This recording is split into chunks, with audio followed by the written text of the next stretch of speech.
hearing, the sixth hearing of the 192nd period of sessions. And the title of this hearing is United States of America Detention Practices at Borders.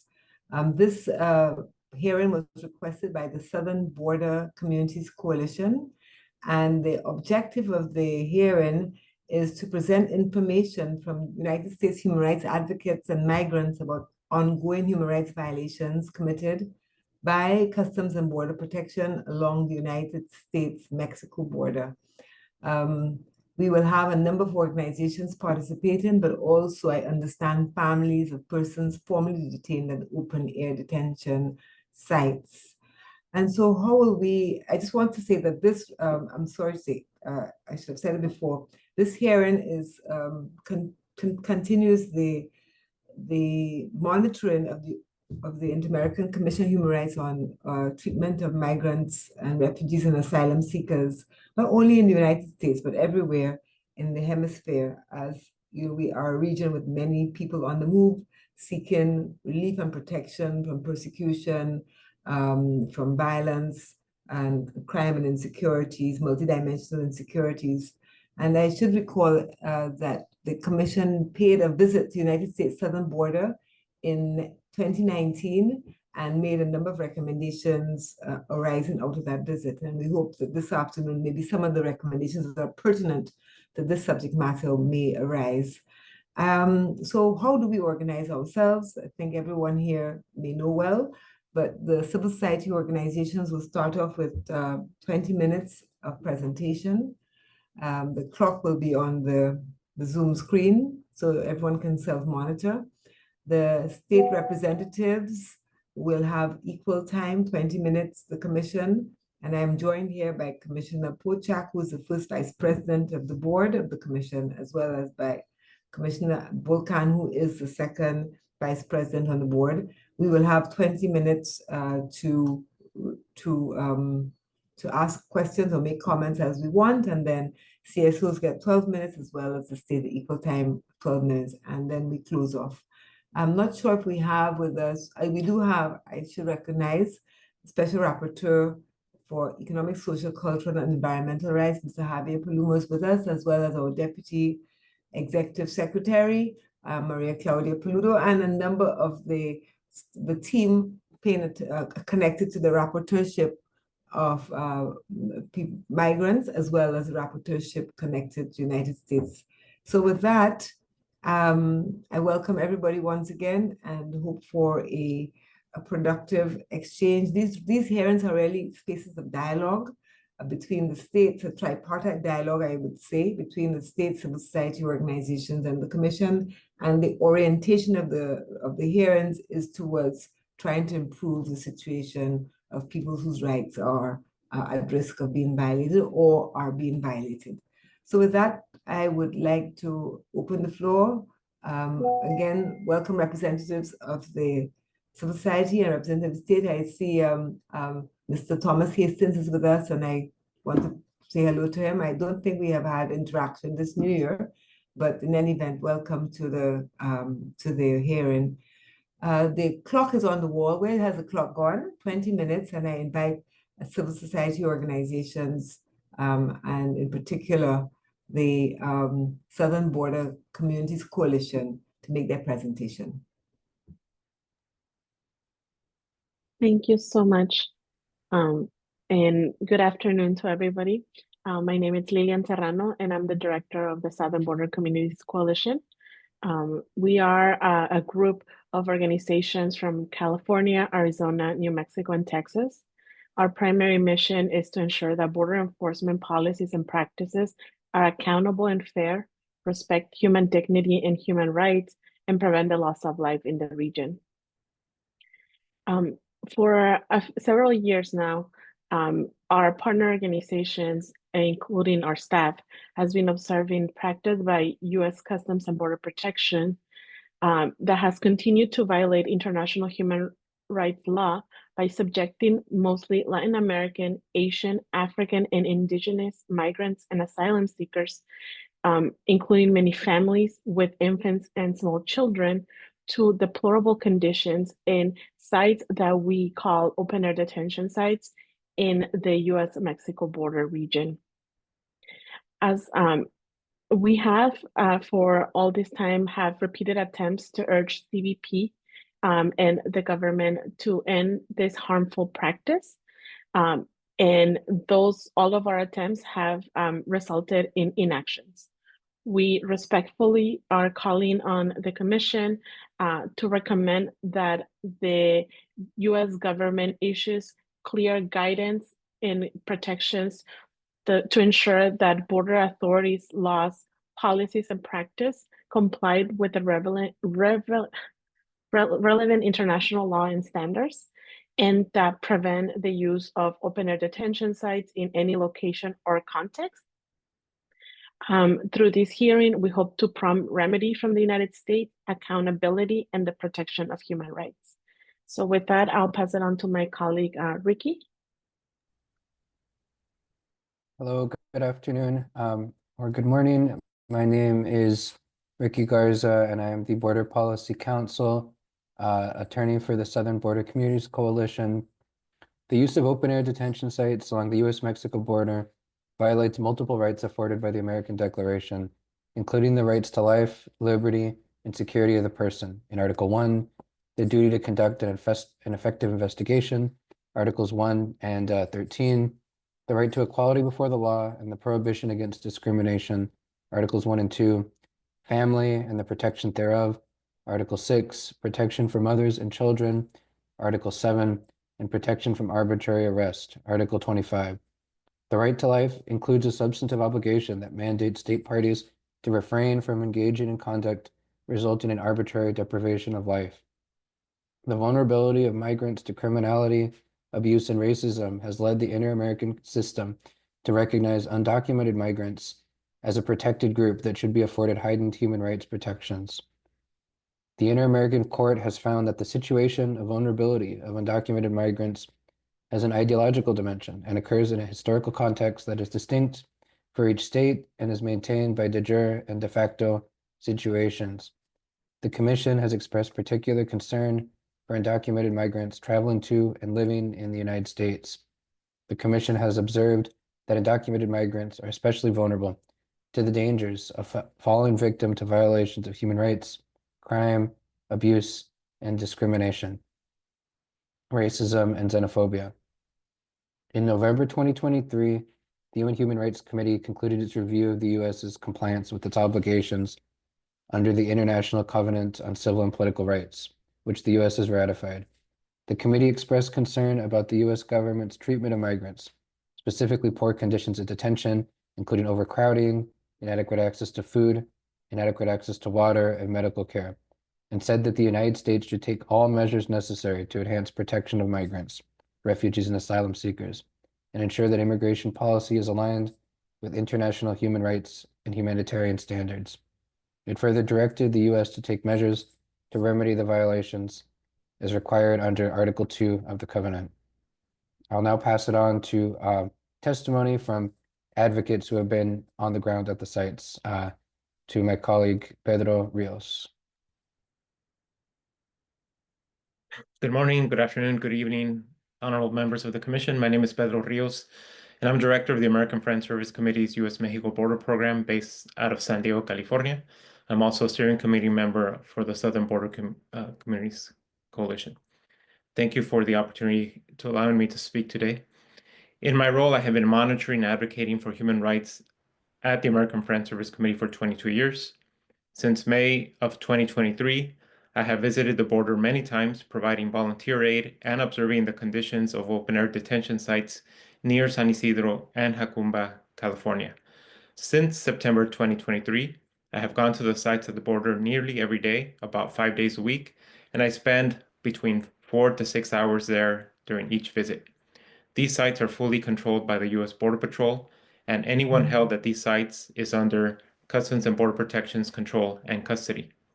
Border Patrol does not provide basic human necessities to the migrants detained at the sites. At the site known as Whiskey 8, Border Patrol agents continue to fail to provide food or even water. I spoke with several men who came to Whiskey 8 from the site called Spooner's Mesa, and they told me that they had not had water or food in the near 24 hours since they were directed to wait at Whiskey 8. Border Patrol also fails to provide sufficient medical care to injured or ill migrants at the sites, relying on volunteers such as myself to provide first aid and other first responder care. One day in early October 2023, a Border Patrol agent notified my colleague and me that a boy from Ecuador had a high temperature of about 101 degrees, or over 38 Celsius. The agent asked us to keep monitoring the boy. We monitored the boy's temperature every 30 minutes for about 2 hours, and when his temperature went up to 103 degrees, over 39 Celsius, I notified Border Patrol, who then called for an ambulance. Border Patrol even leverages injuries and illnesses to maintain control and custody over migrants. Several months ago, I spoke with the mother of a 1-year-old baby who had fallen from the border wall with her baby daughter strapped to her back.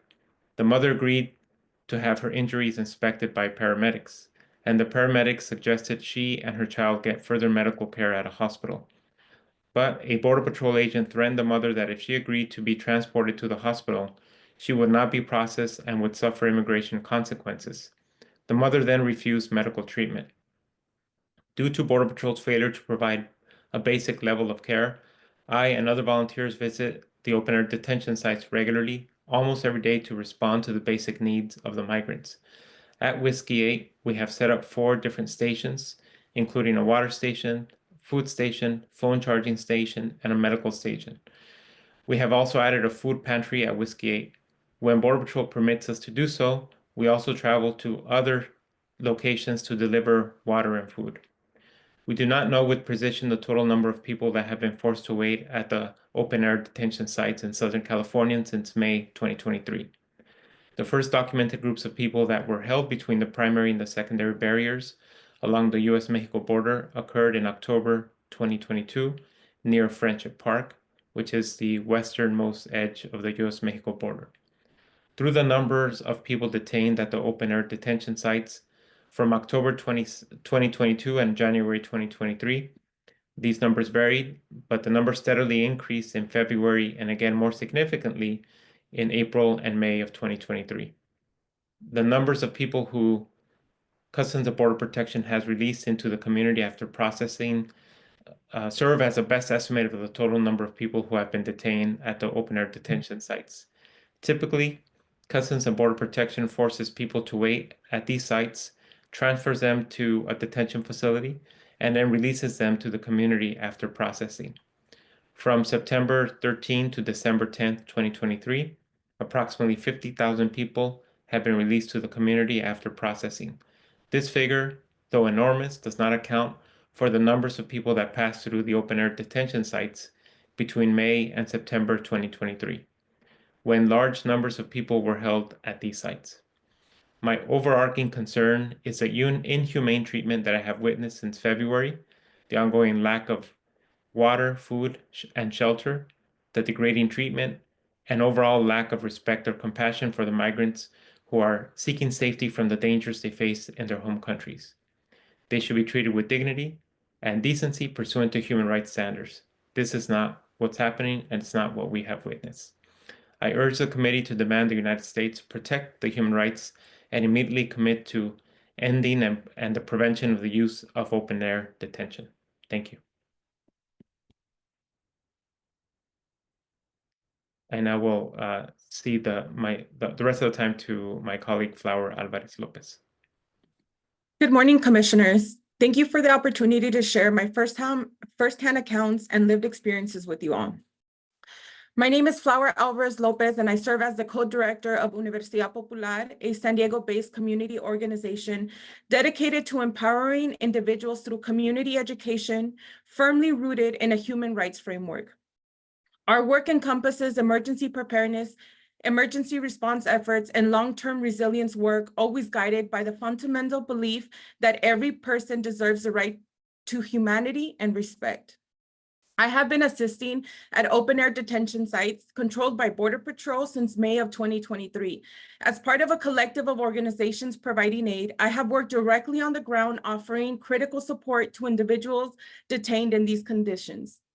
Through this work, I have repeatedly engaged with Border Patrol agents, triaged dozens of medical emergencies, identified the most suitable food provisions for individuals detained in these sites, and assisted people from all over the world. Over the past 21 months, I have witnessed multiple iterations of these sites. Each one has been deeply concerning and inhumane. With basic emergency training, I have triaged and provided first aid to individuals with a range of injuries, some more severe than others. Let me tell you, I have witnessed devastating injuries firsthand, deep lacerations, gaping wounds, broken bones. I have been trained to handle these situations, and I have done so with steady hands. But nothing, absolutely nothing could have prepared us for the heartbreak of family separation unfolding before our eyes day after day. We are not just witnesses, we had front row seat spectators to unimaginable pain, forced to stand by as family members clung to children, uncertain if they would see them again. No amount of training could ever make that bearable. On November 26th of 2023, multiple Border Patrol transport vans pulled up to Whiskey 8, unloaded groups of people. Suddenly, a man burst out of one of the vehicles, his voice trembling with urgency. An elderly woman had fallen, he said. The man believed she fell from nearly 16 feet off the border wall. He guided her to us, and as I triaged her, the severity of her condition became clear. She was nauseous, she was drowsy, and she had been unconscious for up to 10 minutes. But she wasn't alone. She was traveling with two grandchildren, just 11 and 8 years old. As I assessed her injuries, I had to prepare them for something just as urgent, just as painful, the looming possibility of family separation. Through our conversation, I learned the grandmother had her son, the children's father, residing in the US. We reached out to the children's father and I spoke to him, offering whatever solace we could over the phone. I tried to prepare him for what might come, his children being ripped from their grandmother's arms. Uncertain of what would happen next, I did the same for her. This grandmother who had carried them so far and endured so much, I looked into the faces of these children and I did my best to ready them for the unthinkable. And then the tears came, the father, the grandmother, the children, everybody else in open air detention, and all the humanitarian aid volunteers. Everyone was in tears due to the weight of what was happening, because we knew that despite our efforts, despite the advocacy to keep them together, there was a high chance they would be torn apart. And in that moment, all we could do was bear witness to the cruelty, to the helplessness, to the unbearable human cost of our system. Concerned about the risk of family separation, I asked Border Patrol whether they would keep them together. They assured me they would. They even called a supervisor on site to deliberate. They assured me that the family would be kept together. However, later on, I learned through conversations with the father that the grandmother was admitted to the hospital while the children were separated and placed in government custody. Our organization hosted the grandmother after her hospital discharge, provided around-the-clock care for her for days, and assisted with the family reunification. The human suffering at open air is devastating. Witnessing babies and children and pregnant women endure such inhumane conditions is heartbreaking, but it's also unacceptable. Thank you for allowing me to speak at this hearing. I urge this decision-making body to call on the United States to uphold human rights and international law by ending the practice of open-air detention sites. Thank you. I will pass it on to my colleague, Ian.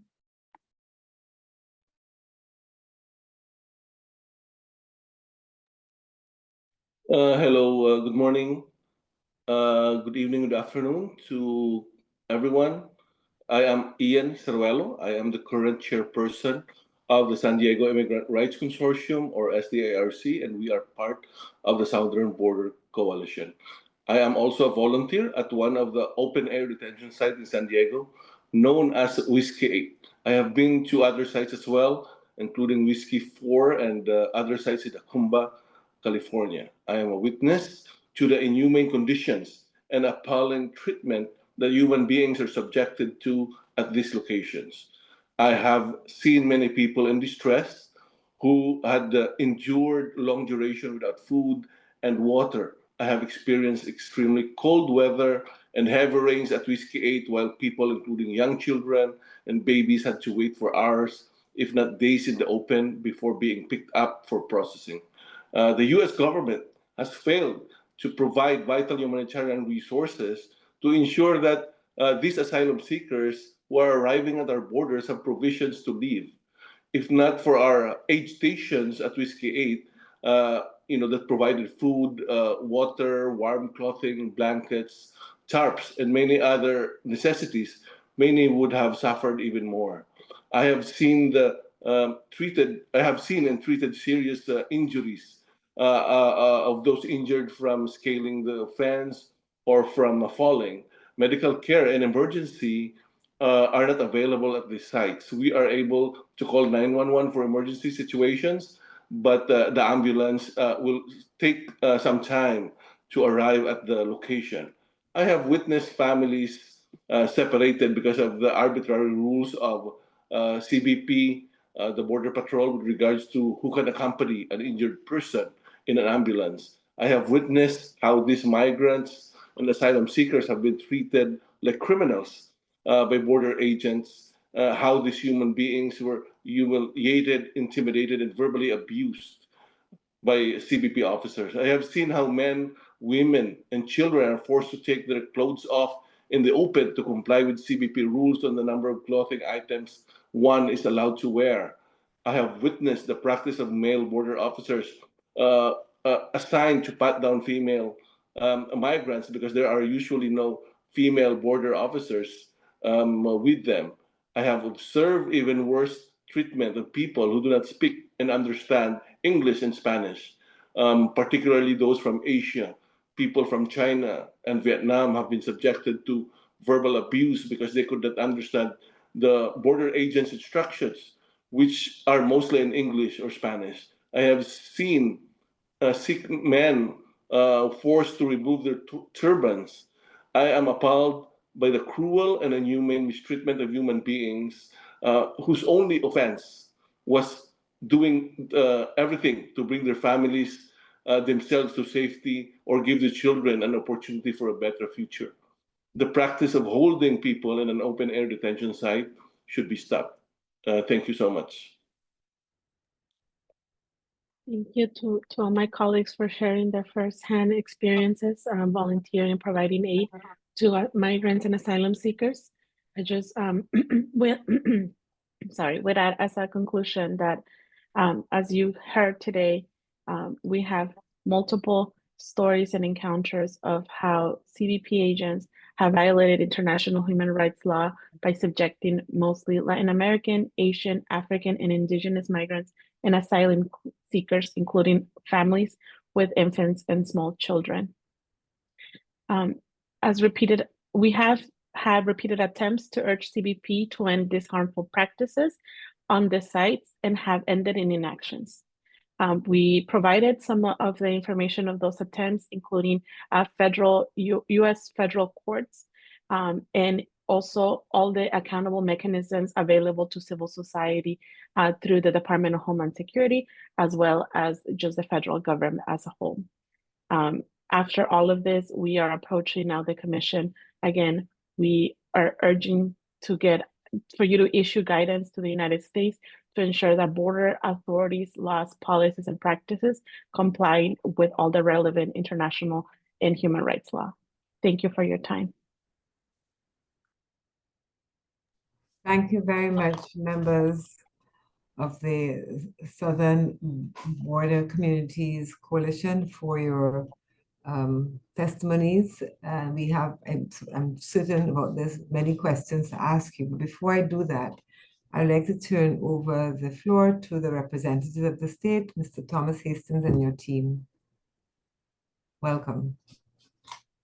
Thank you, Commissioner Clark. Thank you to the other commissioners who are taking part, to the representatives of civil society organizations. Good afternoon. If you're in Washington, good morning if you're on the West Coast. We do appreciate the opportunity to address today's hearing. As Commissioner Clark said, my name is Thomas Hastings. I'm currently the interim permanent representative of the United States to the OAS. I'm joined by several colleagues here in the room who are sitting off camera. We are here today to hear and take note of the concerns presented and to reaffirm the longstanding U.S. position on hearings on this topic, as well as the Commission's focus on thematic hearings more generally. To begin, I would like to stress that the United States remains concerned with the Commission's focus on convening thematic hearings to the exclusion of holding hearings on specific cases. While the Commission has made modest strides in recent years to address its case backlog, it appears that a backlog at the admissibility stage of proceedings has now moved to a backlog at the merit stage. And yet, of the 33 public hearings scheduled for this period of sessions, only a single hearing has been devoted to a specific case. The rest cover a variety of thematic issues throughout the region, many of which, like today's hearing, have already been the subject of numerous thematic hearings. This pattern of focusing on thematic issues to the exclusion of case-specific hearings has persisted for years. The Commission will not be able to tackle its increasing caseload if it continues this pattern. The Commission's focus on thematic matters comes at the cost of fulfilling its mandate, and in doing so, it undermines its credibility. Today's hearing falls into this pattern. The Commission has frequently called thematic hearings on immigration detention in the United States and recently visited a detention center in Washington State. The United States questions the value in continuing to focus on this matter, especially in view of the U.S. government's comprehensive legal regime surrounding detention, which we have detailed extensively in prior hearings and written filings. Thank you.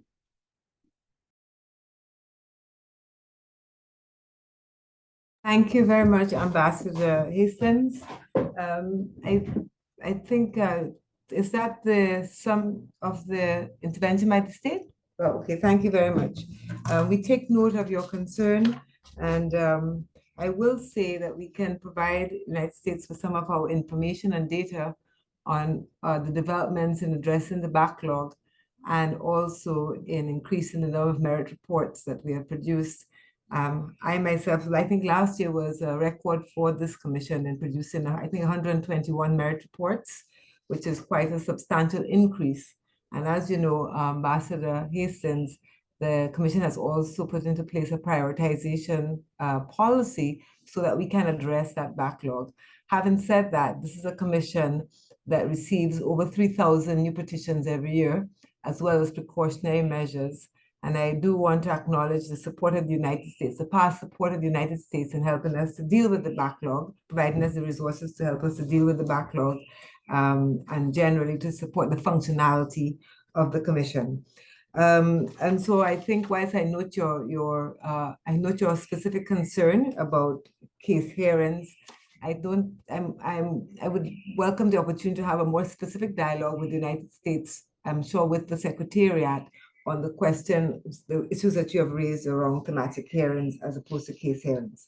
But please be assured that we are and have been doing quite a lot of work to address that backlog. And I think the data shows it at every point, the improvements in the efficiency of the commission, but we can always do better. We can always do better. I have to acknowledge that.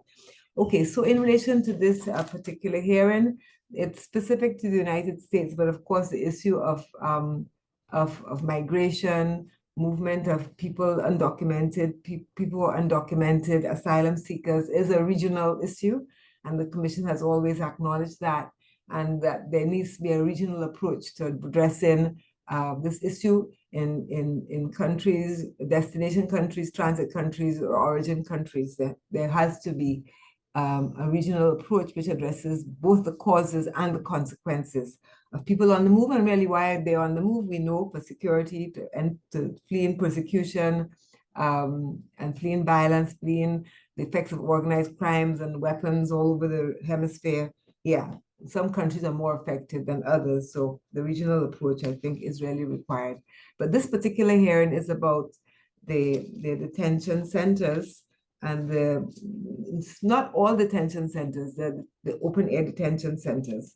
And so I have a number of queries, and I want to apologize at the outset of not knowing all of the specifics I maybe should know about how the detention centers operate. So I have a few questions on the detention centers themselves, the open air detention centers. I think when we say open air detention centers, maybe there's an assumption that we all understand what that means.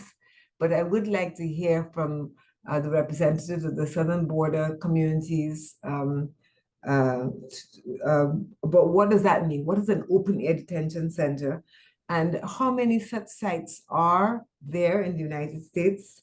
How long on average are people detained? Is it a very transitory moment? Is it quite a long time? What is the average length of stay in the detention center? And then someone said that in the detention centers, Border Patrol does not provide food or water, which I find is quite hard to understand because how are those who are detained for however long they're detained, how are they provided with the nourishment that they need to keep on living? I would like to understand better what is the actual provisioning within these open air detention centers. And then for the state, Ambassador Hastings, if you may have that information, I understand that there has been in the past, and I hope I'm correct, but there has been an order by a federal court for these detention centers to be closed down. And I'm wondering, my question is that so? And what has been the state response to that order? I think these are my questions. Okay, and finally, in the 2019 visit of the Commission, which was well facilitated by the United States, one of the recommendations that were made arising out of that visit was the need for the state to address the conditions of detention. I'm trying to get a very specific recommendation. If you can just give me a second. To end lengthy detention, migration detentions, taking measures necessary to implement alternatives to deprivation of liberty, and secondly, to ensure conditions of detention that meet international standards for deprivation of liberty, granting access to medical and health services, especially for pregnant women who are migrants and asylum seekers, and access to adequate food, water, and hygiene. And so I'm wondering to what extent has the recommendations been received by the United States? And finally, how many children on average are held in these detention centers, these open air detention centers? Lots of questions. I apologize for that. Some of them, of course, we can answer by correspondence. Doesn't have to be here today. I would like now to turn over to my colleague, Commissioner Pochak, for her commentary and her questions. She's also the rapporteur for the rights of people in migration. Please go ahead, Commissioner Pochak. Thank you very much. Good afternoon to everybody. My name is Andrea Pochak. I will speak in Spanish. Sorry. Buenas tardes a la representación de las organizaciones y buenas tardes al ilustre Estado de Estados Unidos. Agradecemos la solicitud de esta audiencia para poder conversar sobre esta temática y también agradecemos al ilustre Estado de Estados Unidos su participación en esta audiencia. Aún con estas observaciones y estos cuestionamientos, agradecemos su participación. Las audiencias generales, las audiencias temáticas, son espacios, son oportunidades para que la Comisión reciba información de primera mano en una audiencia oral, información provista por la sociedad civil, información provista por el Estado, y también son oportunidades para facilitar el diálogo entre la sociedad civil y el Estado en aquellas situaciones en donde el diálogo puede estar obstruido. De manera que son herramientas muy importantes que la Comisión Interamericana tiene hace muchos años para monitorear y facilitar la protección de derechos humanos en toda la región. Existe además una fuerte expectativa en esta audiencia y por eso también celebramos la participación del Estado en la audiencia, porque la temática de la migración en la región está siendo muy discutida, muy observada, y hay muchas expectativas puestas también sobre las posturas de la nueva gestión del gobierno de Estados Unidos al respecto. Sin embargo, como hemos visto, y lo dicen las organizaciones de la sociedad civil, no es una temática novedosa, no son hechos que comienzan ahora, es una problemática que la Comisión viene monitoreando hace muchos años y amerita que podamos conversarlo de primera mano. Quiero también aprovechar la oportunidad para reivindicar la labor, el trabajo, el compromiso de las organizaciones que defienden los derechos de las personas migrantes, a las personas que de manera profesional, pero también de manera voluntaria y comprometida, ponen sus horas de vida, ponen su vida personal, su vida profesional al servicio de la defensa de los derechos humanos, en este caso de un grupo tan vulnerable como las personas en movilidad. Y por eso también agradecerles, y mi pregunta, me sumo a las preguntas de la comisionada Clark, pero también mi pregunta tiene que ver con si las organizaciones están sufriendo algún tipo de represalia, algún tipo de hostigamiento por su trabajo en la defensa de los derechos de las personas en movilidad, cómo el trabajo de defensa de derechos ha afectado también los propios derechos de las personas defensoras. Finalmente poner a disposición de las organizaciones y también del Estado la colaboración, la asistencia, el acompañamiento que puede hacer la Relatoría de Movilidad en estos momentos. Somos conscientes de los retos, de los enormes desafíos que tienen las políticas migratorias en todos los países, en los países de destino, pero también en los países de tránsito y en los países de origen. Sabemos que las soluciones no son de un solo país y las responsabilidades no son de un solo país, pero las respuestas tienen que ser pensando en los derechos humanos de las personas. Las políticas migratorias tienen que ser respetuosas de los derechos humanos y estamos a disposición para poder contribuir a que así sea. Gracias, señora presidenta.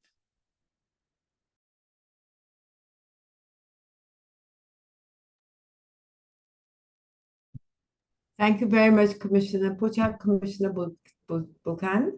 Thank you for the floor, Madam Commissioner, and good morning, good afternoon to everyone. Especially, I'd like to welcome and thank the Southern Border, the SBCC, for requesting this hearing and for your participation today. And I also would like to recognize the State of the United States, Ambassador Thomas Hastings.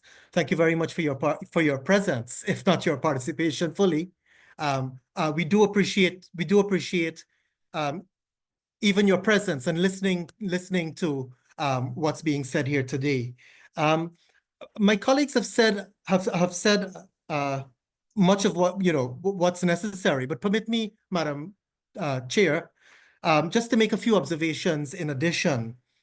And I wanted to just start off briefly to add to what you said about thematic hearings, and to reassure Your Excellency, Ambassador Hastings.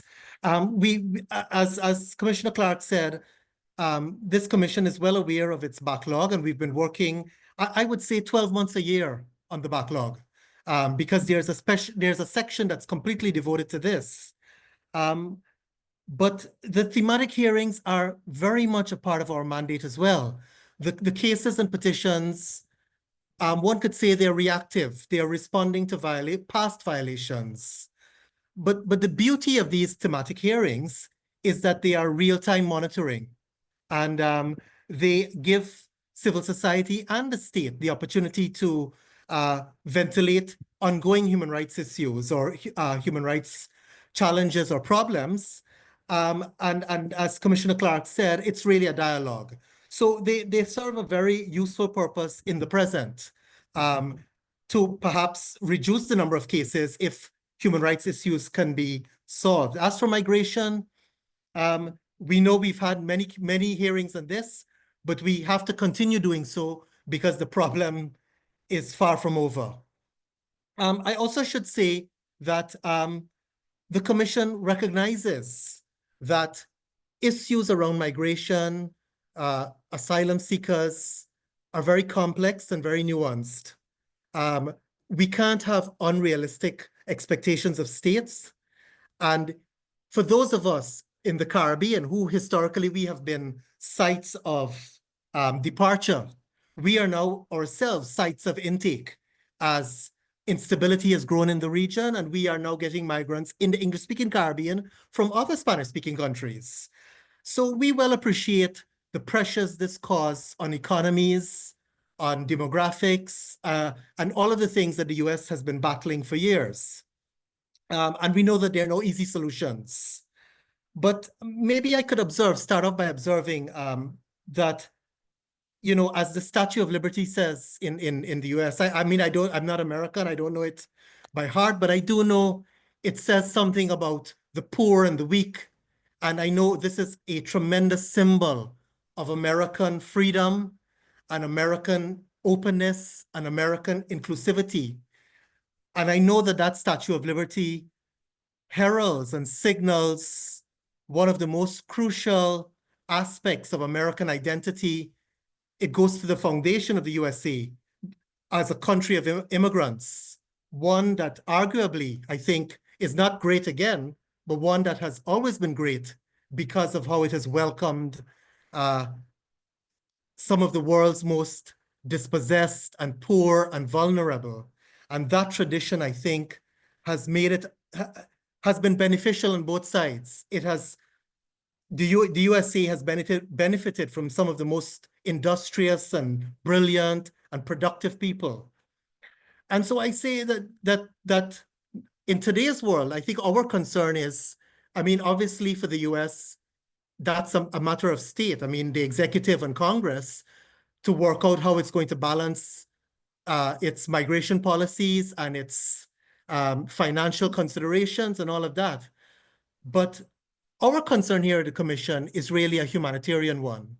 And so I think for myself, the one question that I'd like to reiterate, and perhaps not for an answer here, maybe, but if this dialogue continues, is whether as these open-air detention sites are in existence, whether the United States would consider bringing an end to them, or at a minimum, implementing basic reforms that would address the very grave humanitarian concerns that have been raised today.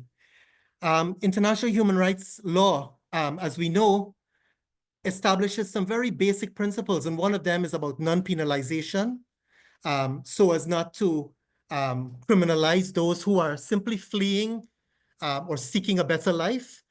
And one of the main things that international human rights law lays down is that even if immigrants are detained, then they should be detained in humane conditions.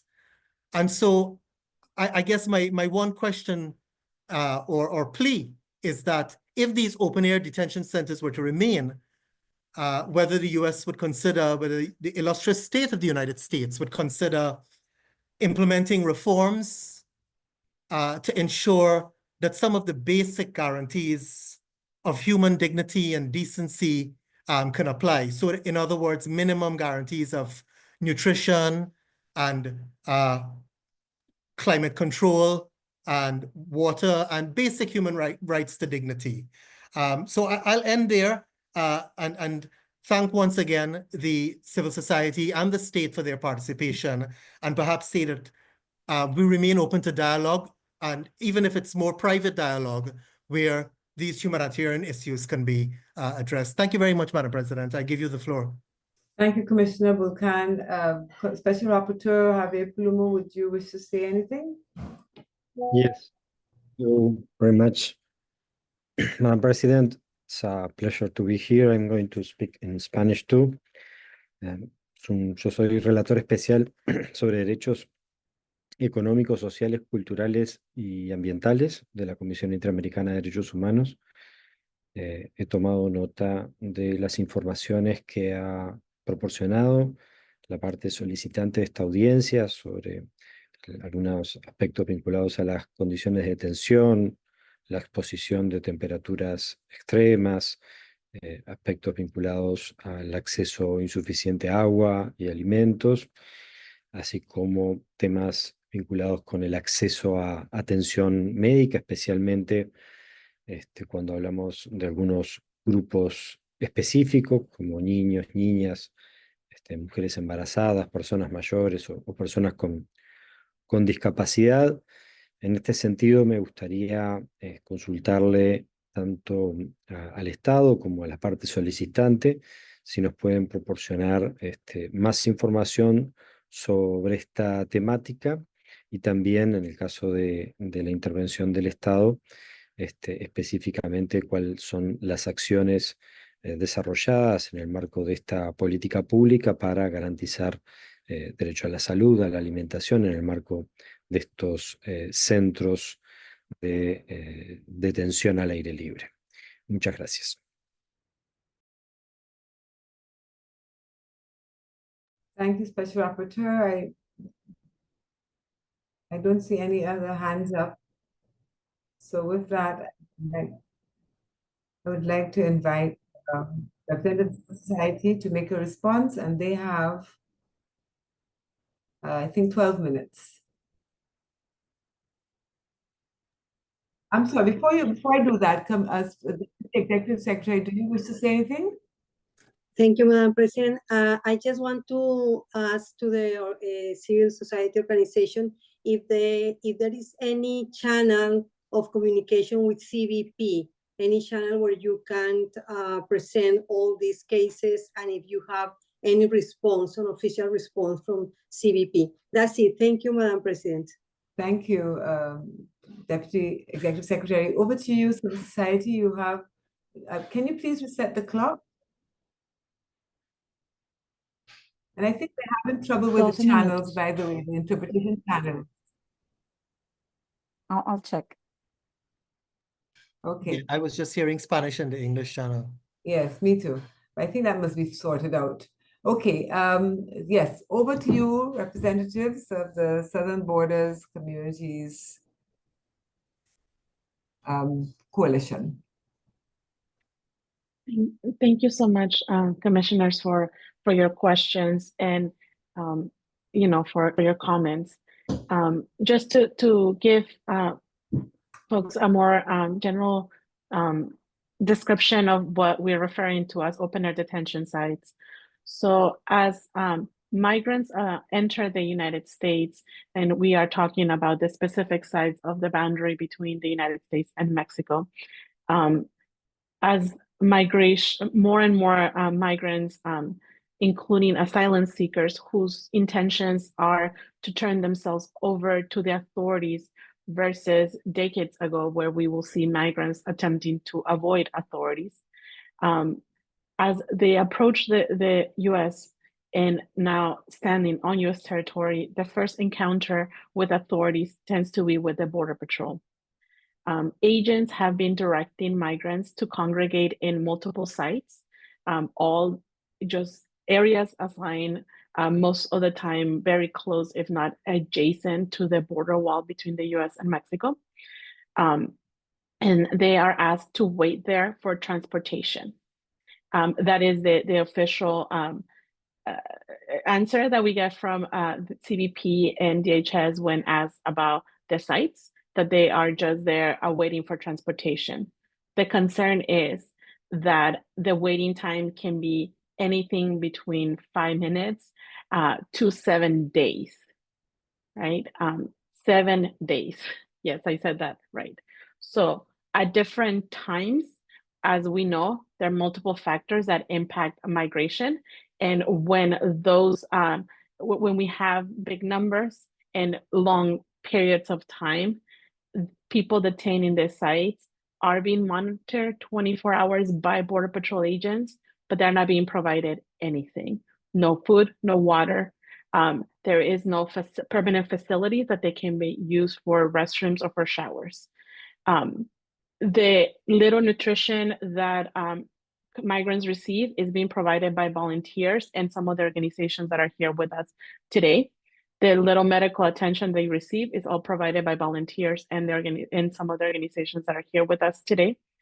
And I will actually ask my colleagues to expand a little more on the services that they provide, and specifically answer the question about how the Border Patrol and the authorities respond to your presence and the type of interactions you have had with them, authorities.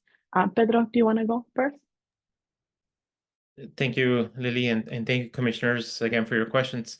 One of the things that I want to highlight that Lily said is that the only infrastructure in the area in some of these remote locations, which include desert wilderness, includes mountains, includes city area that is urban, but where the primary and the secondary border wall is really a space where people are contained within, that there is no other infrastructure that, and that's why we call them sites. We don't call them centers because there's nothing that, aside from the border walls and the observance of Border Patrol agents that oftentimes will tell individuals to remain at that location, and that's where they remain. Regarding children, the U.S. District Judge Dolly G., who oversees a settlement agreement and who also sets standards for the care of immigrant children in federal custody, has determined that children in these locations are in fact under the custody of Customs and Border Protection. And that's important because by extension, then that would mean that the adults at these locations also then would be under custody of Customs and Border Protection's Border Patrol agents. We have witnessed when Border Patrol agents will drive people and drop them off at an open air detention site and then are instructed to wait. Oftentimes, they're instructed to wait with other instructions, so removing their clothing or removing shoelaces, removing jewelry, and needing to sit by the secondary border wall, sometimes for hours until Border Patrol agents return to pick them up for processing. Regarding any types of hostile or harassment, we have endured that by Border Patrol agents, some of whom have taken photos of our license plates on our vehicles. They have taken photos of our faces. They have made comments leading up to the election in the United States. Wait until November, they have mentioned. As recently as last week, they've installed 3 new signs that indicate the area where we have set up our solidarity station in the southern part of San Diego is no longer and should no longer be accessed by non-official government personnel. And so this, in conjunction with other types of harassment treatment, flashing of lights onto where we are operating during the early morning hours when it's still dark out, or during the evening, is an example of some of the harassment we have endured. We have been threatened with arrest if we remain in the area where we have set up one of the solidarity stations. And so that is a question that I think in regards to how we continue to operate, understanding that hostility remains and sometimes continues. And I'll cede the time to my colleagues as well. I will just add 2 things to what Pedro and Lily had stated. The representatives here, representatives of civil society, all of us have been threatened with arrest at that site. So that's something that we can speak on firsthand experience by being threatened by Border Patrol with arrest. And in terms of describing what open air detention sites are, I think it's exactly what it's titled: sites with no shelter, exposed to all the elements, whether it's rain, heat, extreme cold, rats, rodents, just the elements around us and the climate. So I hope that helps in terms of kind of picturing what an open air detention site looks like.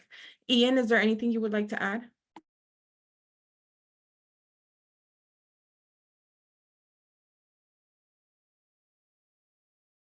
Hello. Yes. I would like to add something.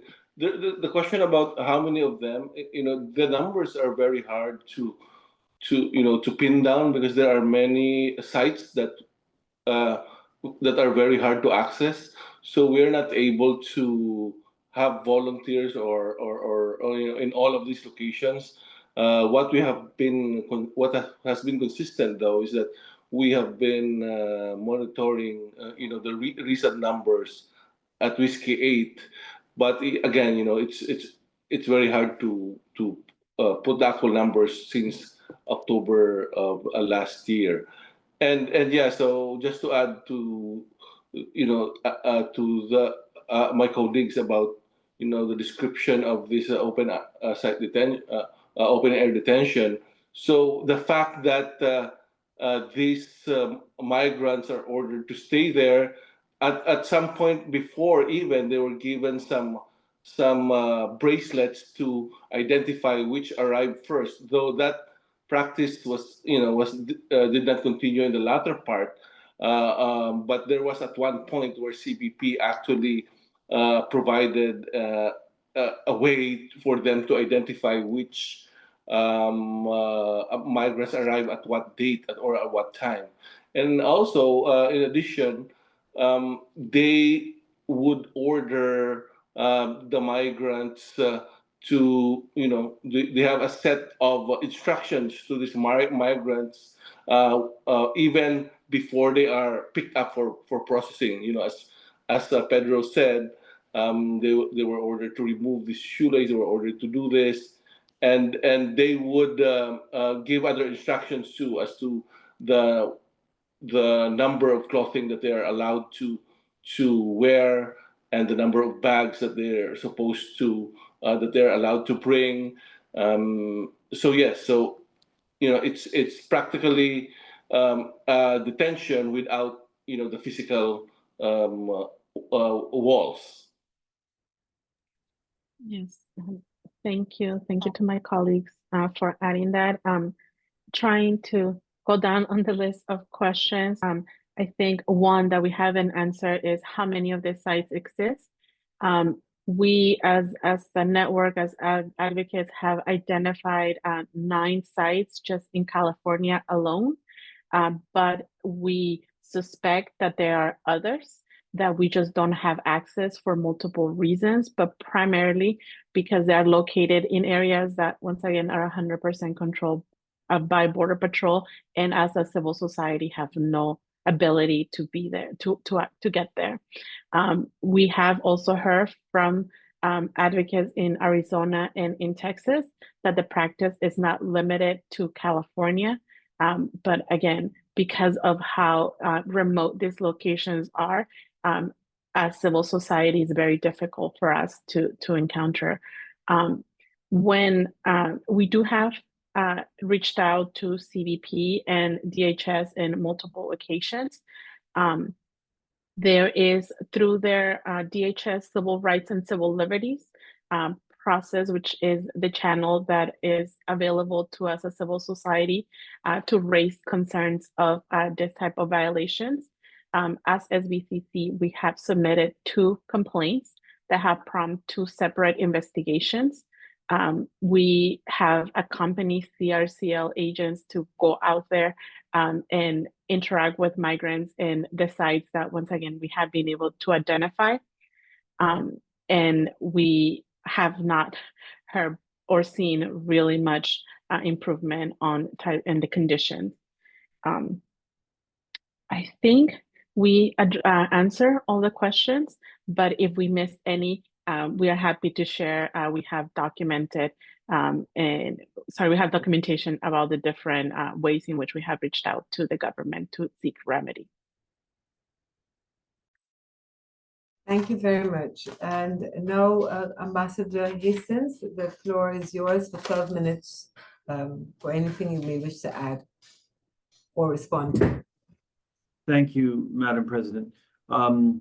Just briefly to the commissioners who spoke, Commissioner Locan, Commissioner Polchak, to Special Rapporteur Palumo, thank you as well for your comments. Definitely, I agree it would be good for us to have a separate conversation about the points that I raised about the backlog, the relative prioritization of specific cases versus thematic hearings and so on. That's something we would like to continue to discuss with you. It doesn't have to be today with these civil society representatives on the line. And again, with regard to the substance of today's hearing, today all I can do is hear and take note. I should have said we have representatives of the U.S. mission to the OAS in the room from the Legal Bureau of the State Department. We don't have CBP colleagues here with us, but we're taking note of the concerns that are raised, and we thank you for the opportunity to take part in that way. Thank you very much, Ambassador Hastings. We do have some time I don't know if the commissioners wish to make any closing remarks. Ambassador Pochak? You've just elevated I'm so sorry. Yes, I've just elevated you, Commissioner. Commissioner Pochak, over to you. Muchas gracias. Quisiera simplemente señalar que la Relatoría de Movilidad está muy atenta a la situación que está ocurriendo en Estados Unidos y en la región en materia de políticas de movilidad.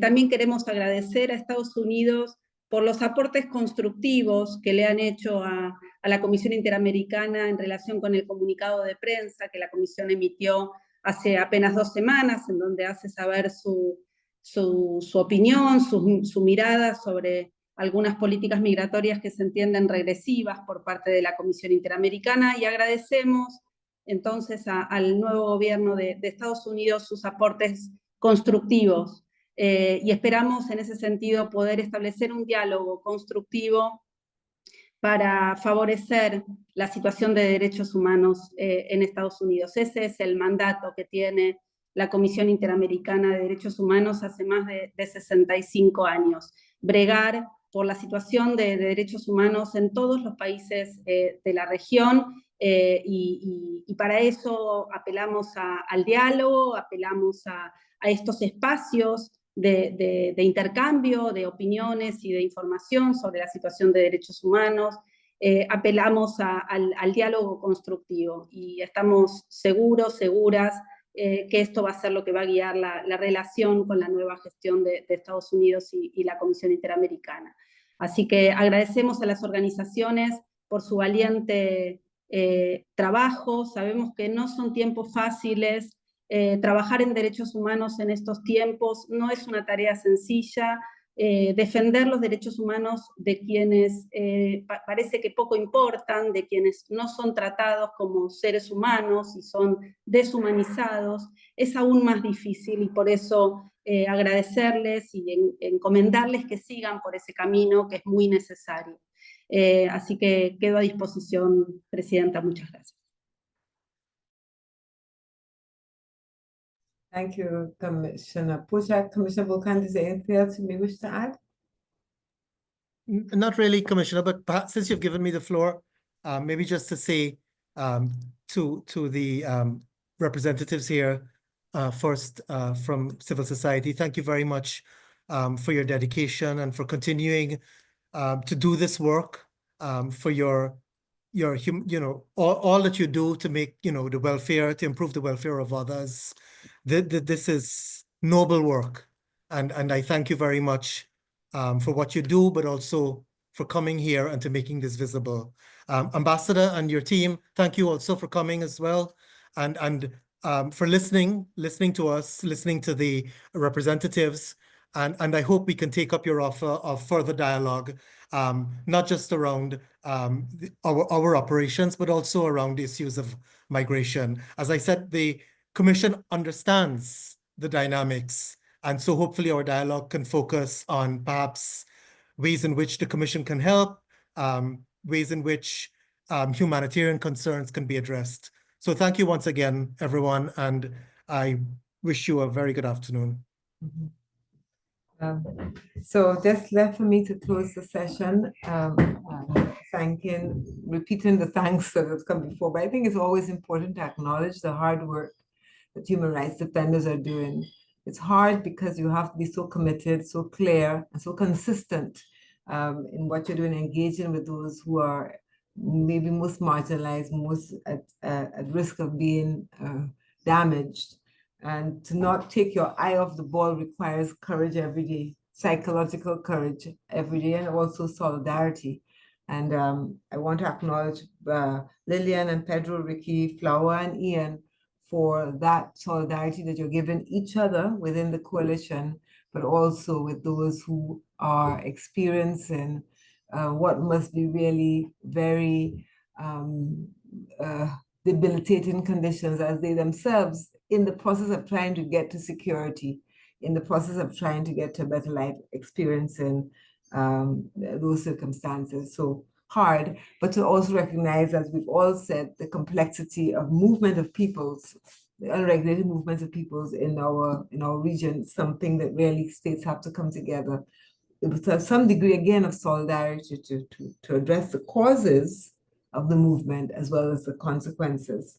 I want to also recognize Ambassador Hastings, as I've said to you, and other representatives of the United States before, as country rapporteur. The United States has been on the front lines of supporting the Commission in its work, in its functions across the hemisphere, but also recognizing that through its membership in the OAS and through the American Declaration on the Rights and Duties of, I always have to pause, I don't want to say man, the rights and duties, can we say people? The rights and duties of people, that the United States also is pledged to implement these rights that are outlined in this foundational document of the Organization of American States, which includes the right to asylum as well as the other rights that we've been speaking about today. And so just to repeat that we appreciate the attendance, the dialogue. Also, we appreciate your concerns on the functions of the Commission, and we certainly look forward to having more detailed conversation and also support to address these concerns that you have outlined today. I want to thank everyone and to bring this hearing to a close. Thank you very much. Please stay for the photo. The Thank picture. you. Okay, 1, 2, 3. Thank you. Just let me verify it is okay. One moment, please. It looks fine. Thank you very much. Thank you. Bye-bye. Thank you. Bye. Thank you all. Thank you so much. Vamos a las gracias.